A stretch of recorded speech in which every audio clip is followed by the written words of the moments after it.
Hello! Good morning mga kananay. Itong ang araw na ito ay pupunta kami ng Cavite. Ayan nga pala guys, nandito na kami sa daan. Nasa biyahe na nga pala kami guys at maaga rin kaming gumising. 4 o'clock gising na ako at yung dalawang estudyante hindi makakasama. So kasi may pasok sila at may test. So ang kasama ko lang si Colette at ang aking Diyosaw at ang aming relatives ng aking mga pinsan at ate. Ayan. Kasi nga 1 year death anniversary ng kanyang tiyan sa Cavite na nakatira. So, kaya kami pupunta ng Cavite. Ayan ang aking mga kasama. Tamang video at si Kulit nga'y antok pa. Ayan, tulog na tulog siya ulit guys. So, ayan. O, ayan. Ang mga itsura namin sa loob ng sasakyan. Chill lang. So, ayan. Nagising na si Kulit. So, medyo malamig ang aircon. Maganda ang biyahe namin. So, hindi mainit. Tamang-tama lang. Presko. At kumaway-kaway nga si Ate Lori. Ayan, ang mga pamangkin ng aking asawa. So, ayan.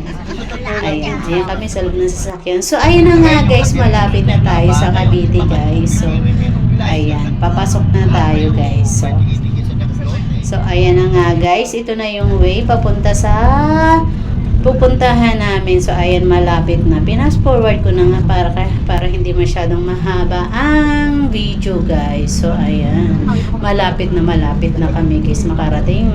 So, ayan na nga, guys. So, ayan. Ayan. Ayan, malapit na. Bumagal ng takbo, char. So, ayan, kasi malapit na kami sa aming destination. So, ayan na nga yung lugar, guys. So, ayan. Puminto na nga ang aming sasakyan at tayo bababa na. So, ayan guys. So, dito, nakapunta kami dito. Ayan, nag-video na rin ako dito ng nakaraan pa.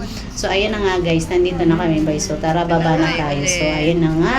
Ayan. So, sa wakas, nakarating din ng Matiwasay. Thank you for watching. Hanggang dito na lang muna ang aking video. So, guys, yun nga guys. Bye! Ayun daw, pero sa palengke dami, no? Ano mga Si ate.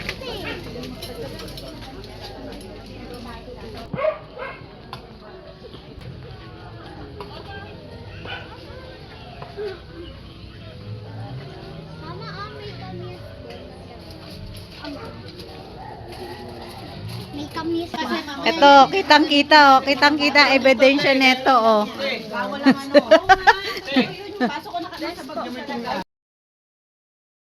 Ayan guys, oh, daming bulaklak ng dragon fruits. Hindi pa siya, ano pa lang. Maliliit pa lang yung bunga. Ayan, oh. Hanggang doon sa taas. Ang baging dragon fruits. Dragon fruits. Ha? Ba't parang sa Bicol tayo? Siyempre, province to eh. Ay, yung papaya, oh guys. Oh. Papaya. Ang daming bunga. So, dito kami nga pala sa Cavite, guys. Yung mangga, hindi pa araw ng bunga ng mangga. Ayan si Kulit, guys. Oh. Kaway ka. Hi!